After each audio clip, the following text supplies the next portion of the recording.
सर्वात्मृत्युम गाते गातया आयुष वर्धय वर्धय स्वाहा। ओम राम नमो अरहंतानम। ओम ह्रीं नमो सिद्धानम। ओम रूम नमो आयर्यानम। ओम रोम नमो वज्रायानम। ओम रह नमो लोवे सब साहुनम। सर्वात्मृत्युम गाते गातया आयुष वर्धय वर्धय स्वाहा। ओम नमो भगवतो वड्ढमानस ऋषहं चक्रम जलतम गच्छे आयासम पायासम जेवा अवयवाथमिन्वारनिंगिन्वा राहिन्वा मोहिन्वा नम अपराजितो भूतु रक्क रक्क स्वाहा। ओम ह्रीं श्री पार्श्वनाथाय धरणेन्द्र पद्मावती सहिताय कमलवर्यं चाम छीं छूं च कलिकुंड दंड स्वामिनाथुल वीर्य पराक्रमाय मम शाकनी आदि भयुषम कुरुकुरु आत्मिद्याम रक्ष रक्ष पर विद्याम छिंचिंद बिमिंद ओम फट स्वाहा। ओम राम ह्रीं रूम रूम ह्रीं ह्रीं रोम रोम राशियावसा सम्यक दर्शन ज्ञान चारित्रेभ्यो मम सकल कार्य सिद्धिम कुरकुरु स्वाहा।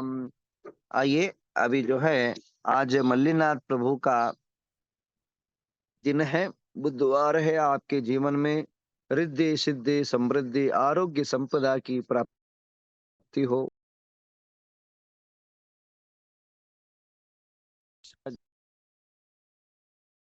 जो है भर भरात रहे और सभी प्रकार के जीवन के अंदर होने वाली जो आर्थिक स्थिति है अस्थिर है वो स्थिरता को प्राप्त हो। इस हेतु से एक दो मंत्र शांति धारा के साथ। ओम ह्रीं श्रीं क्लीं ब्लूं महालक्ष्मी नमः। ओम ह्रीं श्रीं हर हर स्वाहा। ओम ह्रीं मल्लीनाथ प्रभु नमस्तुभ्यं मम बुद्ध ग्रह दोष निवारणं कुरु कुरु स्वाहा। ओम ह्रीं मल्लीनाथ प्रभु नमस्तुभ्यं मम बुद्ध ग्रह दोष निवारणं कुरु कुरु स्वाहा। ओम ह्रीं मल्लीनाथ प्रभु नमस्तुभ्यं बुद्ध ग्रह दोष निवारणं कुरु कुरु स्वाहा। ओम ह्रीं मल्लीनाथ प्रभु नमस्तुभ्यं मम बुद्ध ग्रह दोष निवारणं कुरु कुरु स्वाहा। ओम ह्रीं मल्लीनाथ प्रभु नमस्तुभ्यं मम बुद्ध ग्रह दोष निवारणं कुरु कुरु स्वाहा। आइए मैं जो है अभी यात्रा के अंदर हूँ, विहार चल रहा है और आज हम कुंतुगिरी पहुंचे हैं कल शाम को ठीक 5 बजे। और उसके कुछ तस्वीरें आपको शेयर करने चाहेंगे और आप सभी देखें। और गुरु जी से मिलन हुआ, गुरुदेव का आशीर्वाद प्राप्त हुआ और मन और जीवन सार्थक हुआ। और जीवन के अंदर यशस्विता का कथा का पैराना है तो गुरुदेवों का आशीर्वाद परम आवश्यक होता। आइए थोड़ा सा वीडियो देख लेते हैं। वीडियो अच्छा, आइए टेक्निकल को समझ।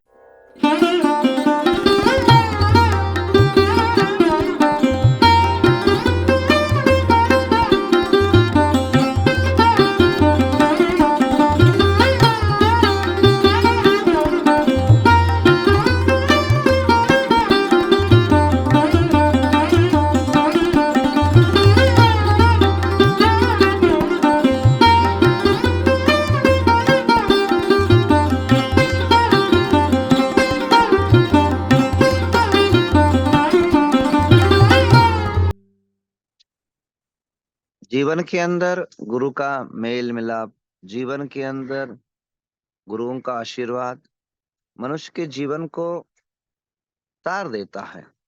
गु शब्द में दो शब्द है, गु शब्द से अंधकार, रु शब्द प्रकाश का।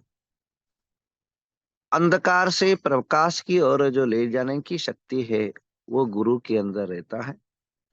और गुरु की आशीर्वाद अनुकंपा मुझे जो है 1984 में प्राप्त हुआ। गुरु जी की सानिध्य जो है प्राप्त होने के बाद मैं अनगढ़ और अबोध और अज्ञान स्वरूप में मेरा जीवन था। और गुरु के द्वारा जो है आशीर्वाद मिला और घर त्यागा।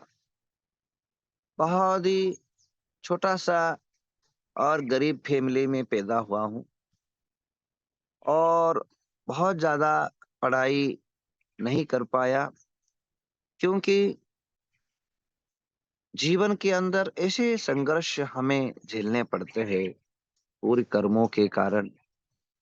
हम चाहते हुए भी, हमारे सामर्थ्य होते हुए भी हमें प्राप्त नहीं होता है, क्योंकि कई लोग पढ़ने चाहते हैं, पढ़ाने वाले नहीं मिलते हैं।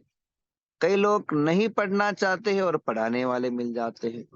और हम एजुकेशन करना चाहते थे, बट आर्थिक स्थिति ऐसी नहीं थी कि जो हम पढ़ सके, क्योंकि रात भर खेतों के अंदर पानी पिलाना पड़ता था। दिन भर सुप्रभात के समय घर के लिए खेतों में मेहनत करना पड़ता था 8 साल की उम्र में। और मेहनत करके घर की परिपालन करना पड़ता था। और एक दिन अचानक थोड़ा सा पैरों में दर्द था और मैं कहीं जा नहीं पाया, तो मंदिर चला गया।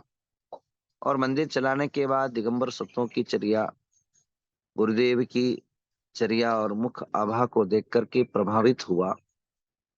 और प्रभावित होने के बाद मेरा मन करा कि मैं इनके साथ हो जाऊं और जीवन की सार्थक होगा समझ करके मैं प्रयत्न करना चाहा। तो घर वाले, घर में तो वैसे देखा जाए तो मेरे बचपन के 5 साल के अंदर ही माँ बाप गुजर गए थे। मेरे जो भी सहोदर थे, मेरे जो भात्रा थे दो, वे लोग, परिवार वाले, जो भी रिलेशन वाले, गांव वाले, इस बात को अग्री नहीं थे कि अभी छोटा उम्र है, छोटी उम्र में सन्यासी के साथ भेजना सही नहीं है। और ऐसे भेजा गया तो कल अगर त्याग व्रत में अगर दृढ़ नहीं रहेंगे तो गांव का नाम खराब होगा, समाज का नाम खराब होगा और घर का नाम खराब होगा। तो ये सोच करके वो, मैं जाता था वो पकड़ के लाते थे, मैं भागता था वो पकड़ के लाते थे। ऐसे जो है सिलसिला चलता रहा। परंतु मन के अंदर अगर दृढ़ता रही, मन के अंदर संकल्पना अगर अचल रहा, तो कोई अप्रभावित नहीं करता अपने जीवन के अंदर। मुझे ये नहीं समझ में आता है, मनुष्य को सन्यास की तरफ अगर कोई जाता है तो उसको रोका जाता है, क्योंकि उसके सभी समझते हैं सन्यास तो या सन्यास मार्ग मोक्ष प्रद है। पर संसारी जीवात्मा समझता है सन्यास होने के बाद हर कोई, अगर किसी बेटा को मन में भावना हुआ तो खुद के हो करके उसे प्रेरणा देना चाहिए। बट ये संसार की नीति नहीं है। संसार के अंदर मोह रहता है, अपना बेटा अपने घर में रहे और अपने का साथ रहे, ऐसी सभी माँ बाप की आशा रहती है। तो उनकी आशा भी जायज है, परंतु उनकी भावनाओं को भी समझना हमारा धर्म है, हमारा कर्तव्य है। तो आइए, आप सब, इस प्रकार की घटनाएं होती रही और आखिर अंतोगत्वा उन्होंने कहा संन्यासों की वो चर्या है, वह एक साधना है। हाँ, संन्यासत्व का वो एक पथ है जहाँ तुम्हें बहुत साधना करना पड़ता है। हाथों से केश लोच करना पड़ता है, हाथों से केश लोचन करना पड़ता है और केश लोचन करके केश को उखाड़ के फेंकना पड़ता है।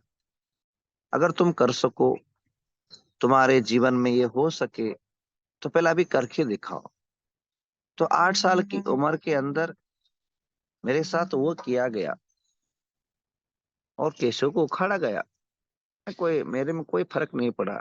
मेरी साधना, मेरी मन एकाग्रता निश्चल रहा, तब जा करके जो है घरों की परमिशन मिला। घर के अंदर, हाँ, घर के अंदर सभी की सहमति से और संन्यास पथ पर आगे बढ़ा। संन्यास पथ पर आगे बढ़ने के बाद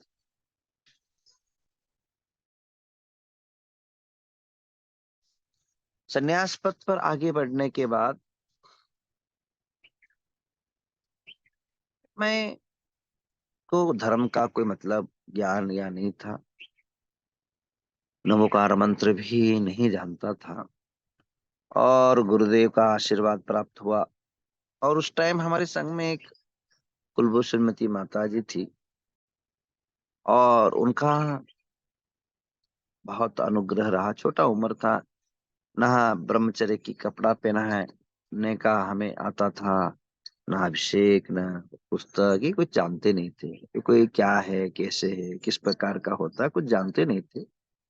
क्योंकि हमें यही पता था, उठना है और गाय भैंसों को चराना है, रात को खेती में पानी पिलाना, इसके अनुसार मैं कुछ जानते नहीं थे। 8 साल की उम्र में बच्चा क्या जान सकता है। और मंदिर जरूर जाते थे उस टाइम पर, सुबह सुबह जल्दी से नहा करके एक बार मंदिर। वो इसलिए जाते थे क्योंकि हमारे घर में एक नियम था, अगर मंदिर नहीं जाते तो चाय नहीं पियाए।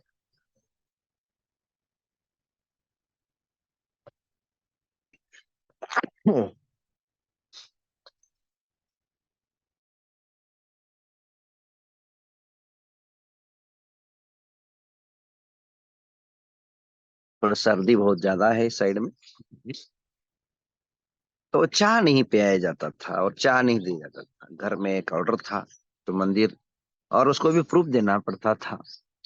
प्रूफ ये देना पड़ता था, गंध लगाना पड़ता था। अगर तुम गंध जा करके, वो उसका एक स्पेशल सफेद चंदन रहता था, मंदिरों में भी याद है मुझे। और मंदिर के जो है अपने सीधे हाथ की तरफ एक कट्टा बना जाता है, वहां चंदन घिसा जाता था। और भगवान, कई लोग जो शुद्धि में या चोले में आते थे, वे भगवान को चंदन घिस करके प्रभु के चरणों में चढ़ाते हैं। और कई लोग जो शुद्धि में नहीं रहते हैं, जिनकी पूजा अनुष्ठान नहीं रहती है, वे लोग वे लोग जो है घिस करके अपनी माता पर 9 जगह चंदन लगाते। अभी भी है वो प्रथा वहां, और चंदन लगाना चाहिए। चंदन लगाने से, यहाँ लगाने से, यहाँ आपकी शक्ति और आपकी जो है एनर्जी बढ़ती है, और आपकी आकर्षणता बढ़ती है। आप लोग जरूर जो है, जब भी सुबह उठे, नहाने के बाद जरूर चंदन लगाइए। चंदन शीतल का प्रतीक है, और आज्ञा चक्र तेज और प्रभा का प्रतीक है। और चंदन में वो शक्ति रहती है, और वह आपके जो विपरीत और देश को रखने वाले दुश्मन की चक्का छुड़ा देता है, और आपके प्रति प्रेम और करुणा और दया का स्रोत बहे जाता है, शत्रु का भी। हमारे आचार्य निमित्त ज्ञानी विमल सागर जी महाराज हुए हैं, और वे लोग जो है आचार्य के चरणों में मैंने एक सीखा, विमल सागर जी महाराज की। वे एक बड़े भविष्यवक्ता, बहुत निमित्त ज्ञानी थे। अष्टांग निमित्त में कुछ ज्ञान उनको था, और जो बोलते थे वे काम हो जाता था।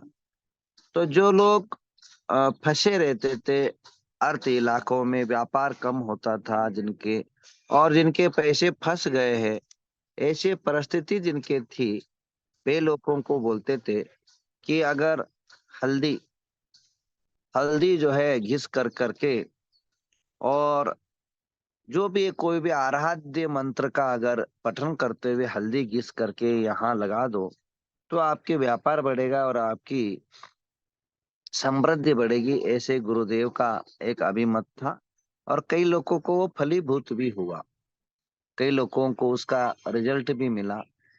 तो जरूर आपसे भी कहना है, मैं मेरे को, आप भी जो है हैंडराज हटा दीजिए। आप सब लोग जो है जरूर तिलक जरूर करें चंदन का। अगर लक्ष्मी के लिए तिलक करना है तो लाल तिलक, लाल चंदन लगाइए। शांति के लिए करना है, मन को शांति समृद्धि लाना है, तो श्वेत चंदन का जरूर तिलक करें। तिलकों का प्रभाव मैं और कभी बोलूंगा। तो मैं ये कहना चाह रहा था, मुझे ये जरूर था कि मंदिर जाना है और जाके चंदन लगा के आना है। और उससे क्या लाभ है, क्या फायदा है, उससे कोई हमें उस टाइम कोई अर्थ नहीं था। बट घर के अंदर बड़ों का आदेश था कि तुम, तभी तुम्हें चाय मिलेगा, तभी तुम्हें नाश्ता में चाय उतना ही पीता था मैं उस टाइम। नाश्ता तो हमारे नसीब में थी नहीं उस टाइम, इतनी परिस्थितियां नहीं थी। तो जो है चाय के लिए हम जरूर मंदिर जाते थे। और मंदिर के लिए, भगवान के लिए नहीं जाते थे या कोई पर कर्म पाप नाश ये सब समझते नहीं थे, बट चाय के लिए जरूर जाते थे। और आगे बढ़े हैं। जब मेरे सिर के केस को खींचा गया, मैं दृढ़ रहा तो मुझे परमिशन मिला, तो महाराज के साथ हुआ। और छोटी उम्र थी, और छोटी उम्र होने के कारण नहाना धोना आदि सभी जो एक चीजें सिखाई, वो कुलभूषण श्रीमती माता जी जो औरंगाबाद में निवास करती उन्होंने सिखाया। आगे बिहार होता गया। सबसे पहले हम सदलगा में निवास किए। और सदलगा के अंदर, जहाँ हम हमारे घर गांव से 1 किलोमीटर दूरी पर है वो, जहाँ आचार्य विद्यासागर जी का जन्म भूमि है, सबसे पहला मैंने वहाँ ब्रह्मचर्य व्रत धारण किया। और 8 साल की उम्र थी उस टाइम। और मंदिर प्राचीन मंदिर था, बहुत सुंदर। वहाँ महाराज ने श्रीफल चढ़वा करके, और केवल 5 साल का व्रत दिलाया गया। क्योंकि पता नहीं, अभी तो 8 साल की उम्र है, आगे बुद्धि कैसे फिर जाए, किस Recording में stopped. हो जाए,